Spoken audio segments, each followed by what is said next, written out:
Hello and welcome to Captain's Dry Dock. Oh, actually, this is an edited video. The original video was published a while ago, but since then, I've had so much feedback from the community which corrected this, the Thermal Detonator. So in this preceding video, it's still really good. However, there's one little thing about it. When it came to Force Awakens, the actual Thermal Detonator was in two parts, meaning that there was a visible seam between the canister holder and the backplate. And then the preceding two movies, it was in three parts: the backplate, the canister holder, and a canister inside. Now, that's not to say that my following video isn't any good. It's still really good. It talks about how to make the thing in the first place. Other than the fact, what I should do in the future, if I go back to redo this, is not actually eliminate that seam with filler. That's the only difference. But I thought I'd let you know that now, and enjoy the rest of the video. Hello and welcome to Work in Progress Captain's Dry Dock, and in this episode today we're making the Thermal Detonator, which is on the rear of the Armour of the First Order Stormtrooper. Let's make it real.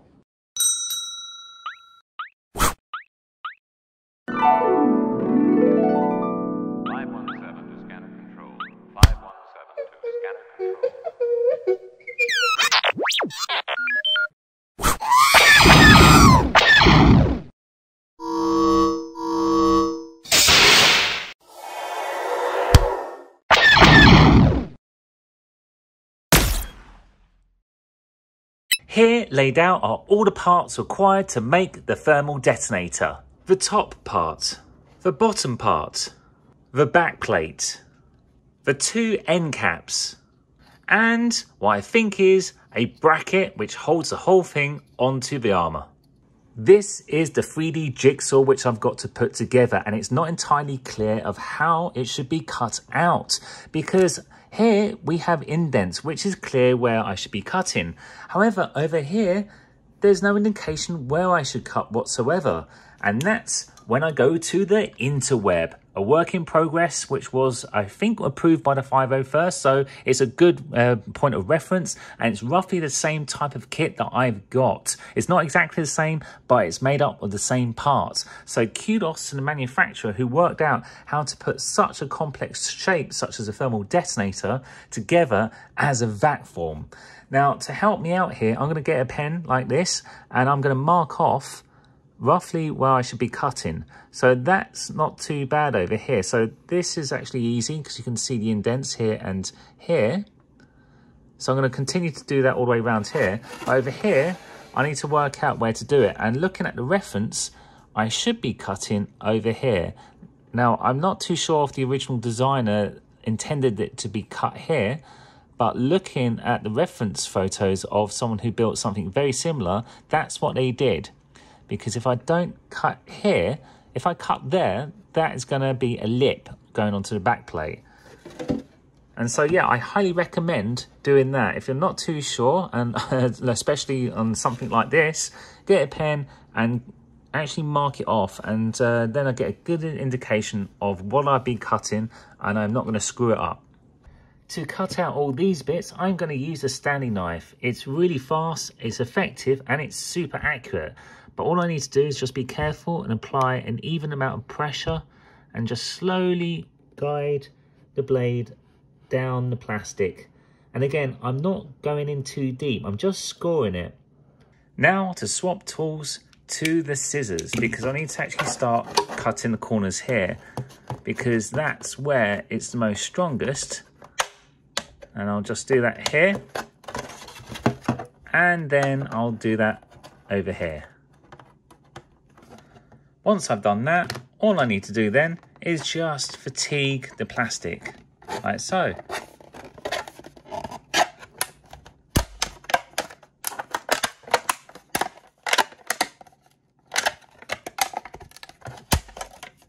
There we are.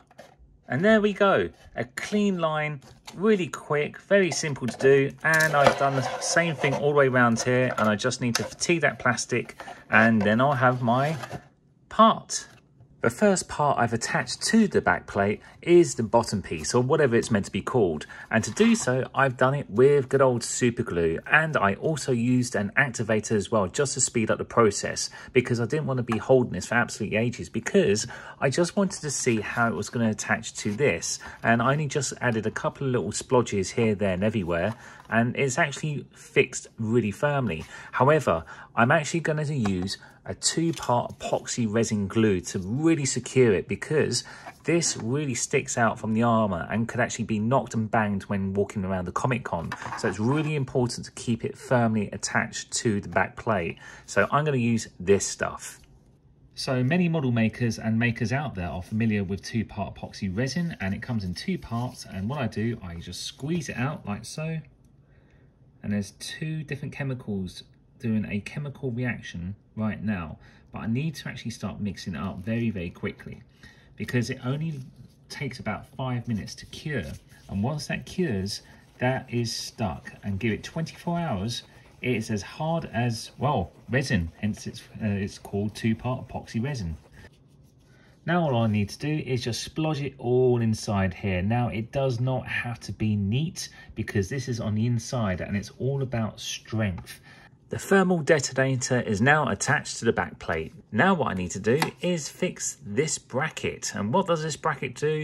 Well, if I turn it round, this goes here. So there's actually a long side and a short side. So the long side there, that needs to attach right there. And what that does, that acts like a hook and hangs off the torso part of the armour. So some time ago, I saw this video online. It was when Mark Hamill dressed up as a First Order Stormtrooper for a whole charity gig.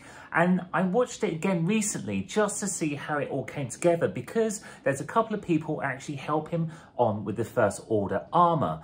And then I noticed, hang on a minute, it looked very close to my kit. Anyway, I got in contact with the manufacturer of my kit, and he confirmed, in fact, yes, Mark Hamill was wearing exactly the same kit as what I bought, or shall I say one of the first that actually came out, and they were there fitting him into that armour. So I'm going to use this as a basis of how I'm going to put on my armour when I come to finish it. Fantastic fact. So this actually came out really well. It's been 24 hours and everything's hardened on it, and it feels very, very secure considering the amount of parts it's made up of. And yep, you guessed it, what we need to do next is filler. And if by magic, all the gaps are now filled. Next, I need to is sanding.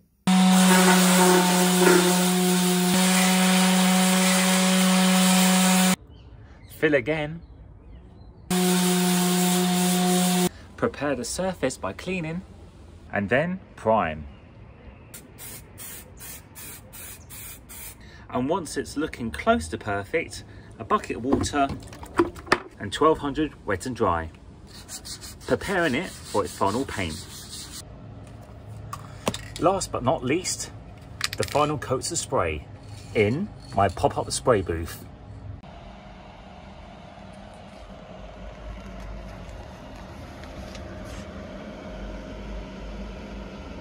So that's 3 coats and 24 hours for it to harden, and it is looking good already, but we're not quite there, because sometimes when painting you get that orange peel effect, so that same sort of texture you get on an orange, and also sometimes it may not be as gloss as you want it to be. So this is where compound comes in. Now it comes in all different types of brands and forms, such as T-Cut is perhaps most popular. So it's the automotive equivalent of sandpaper, but it's not quite sandpaper. This is super fine. This cream in here is a compound, and it's got a very, very fine grit to it, which means this takes the very, very top layer off this paint job. And what that's doing is taking off that first layer, so it's going to be flatter and have a really, really high gloss finish. Now I'm going to keep on doing that. You can actually sometimes hear the rough and then it goes smooth. It's really, really satisfying. And then once I've done that, I find myself a nice bit of untainted cloth and then go over it like so. It's much harder with this white because if it was another colour, you could actually see the process. But because it's white on white, you can't. But trust me, this is something you want to do if you have that same sort of issue with the final finish. Now, after a couple of minutes, that is looking pretty good. Now, I might go over it one more time, but as this is just going to be on the back and most of this is hidden by the armour, that's actually really good. That's acceptable. And now we're ready for the decals. Now, these are decals that came with this Armour kit, and it came with the logo of the manufacturer as well, which is pretty cool. That's also a decal as well, which I'll pop onto the container that will contain the finished Armour eventually. And this actually comes with a map, so I know exactly where these decals go. They're all labeled, and it's really nice and clear, which is really good because when you look at them, there's nothing on there. So this is a nice little roadmap here. And so the ones I need for the Thermal Detonator is this one, and 2 of these either side of the detonator. So it's actually got quite a few. And again, to help me work out where everything goes and make sure I'm doing it absolutely right, that's right, going back to work in progress, going onto the forums, just seeing what other people have done, and so I know the standard. So it's pretty straightforward. Just need to peel these off, just like stickers. Try not to touch the sticky bit too much, so don't interfere with its strength to adhere to the item. And then carefully pop it on, like so.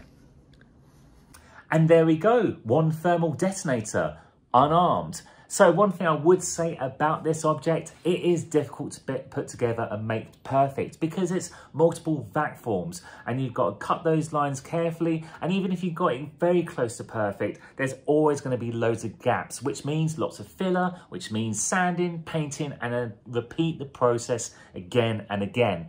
So yeah, particularly difficult to get perfect, but anyone can make this. It's not that difficult to put this kit together. It's just if you're a stickler for perfection, it's going to take you some time to get it right, especially when it comes to this seam round here and also round here as well. Trying to get that completely circular and making sure you're not cutting it off too much, and also making sure that's sanded off nicely as well.